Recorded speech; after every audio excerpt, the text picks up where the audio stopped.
Thanks to Marvel Puzzle Quest for sponsoring today's episode. Here are the 7 things you missed in the new Rick and Morty trailer.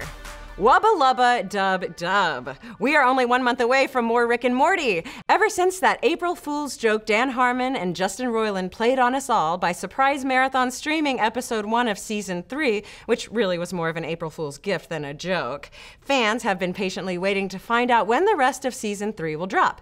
And now we have a snazzy new trailer to tide us over for a few more weeks. So here's 7 hidden details we noticed and what they could mean for season 3. First off, if you're like us and were scrounging for a little bits of Rick and Morty goodness during the long off-season, you were probably just as delighted as we were to get that Pickle Rick exclusive from San Diego Comic-Con last year. In the unfinished animatic, Rick is trapped in a sewer cell in need of one last thing to assemble his bionic rat suit, a fresh rat brain. In a scene that we hope the animated version of the ASPCA doesn't ever see, Rick gets a fresh rat brain, assembles his suit through a complex system of pulleys and levers, and battles back the impending rat army. Now, in the newly dropped trailer, we get to see finished shots from that Pickle Rick rat battle scene, and it looks as epic as any rat versus pickle encounter could possibly be. Throughout the trailer, Rick tells Morty how this season will be the darkest year of their adventures, and from the looks of the intense rat fight gore in the Comic-Con exclusive clip last year, that definitely will be the case.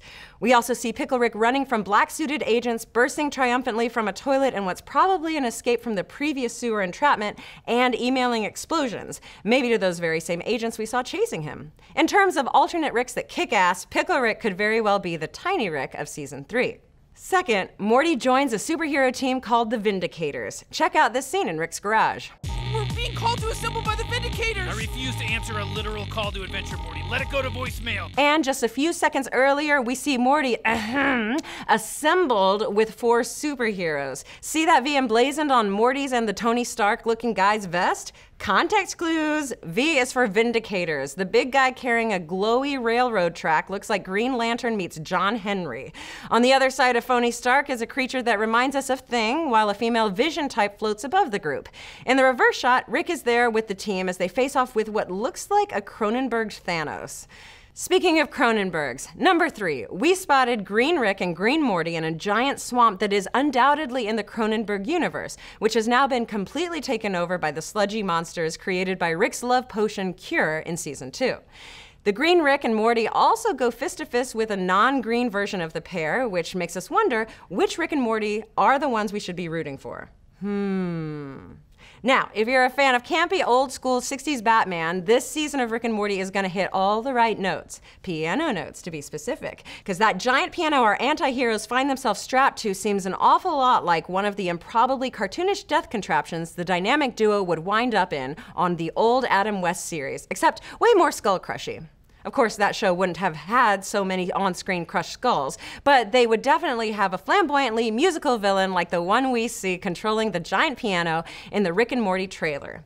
Despite the exposed skeleton, he definitely has a Liberace-ish vibe to him, which means he's probably a reference to the classic Batman bad guy Shandell, who was played by Liberace himself. Or even the music meister from Batman the Brave and the Bold animated series. One of the things you have to love about Rick and Morty is how everything from the darkest of the dark to the campiest of the camp is used for inspiration. And it don't get any campier than Liberace, Batman, and musicals. Next up, it looks like Jerry is back, despite Rick getting kicked out of the house at the end of the season premiere. In fact, Rick may even be trying to mend fences with his estranged son-in-law as the two appear to be going on a fun-filled vacation together at an intergalactic theme park.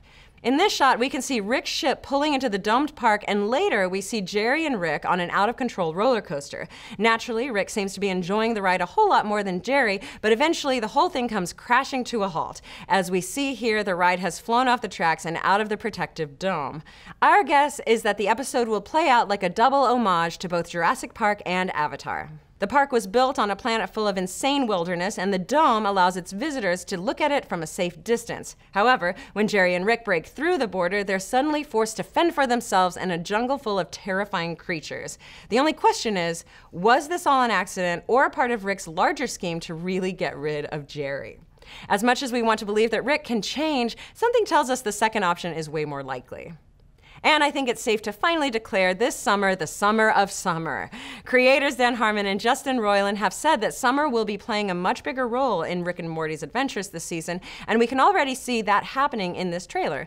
Morty's sister gets a ton of screen time, including Giant Summer, Double Cyborg Summers, and maybe even Furiosa Summer. She joins her family for their Mad Max-esque adventure, and we think she's going to be the badass female force that really saves the day, just like Charlize Theron in Fury Road.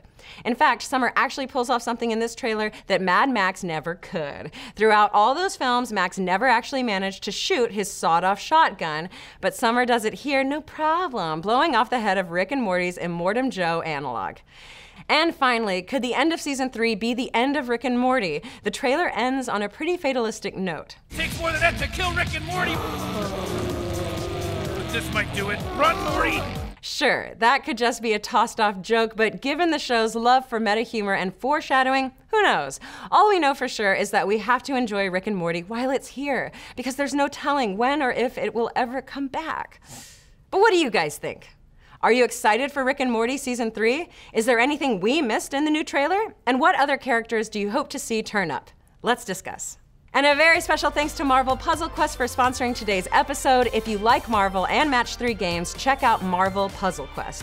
And Homecoming is the perfect time to start playing. I'm talking about Spider-Man Homecoming. An all-new 5-star Spider-Man has been added to the game in celebration of the Web-Slinger's upcoming flick. Recruit Spidey and play 2 new boss missions featuring the Sinister Six. Grab it on the Apple App Store or Google Play now. Thanks, Puzzle Quest.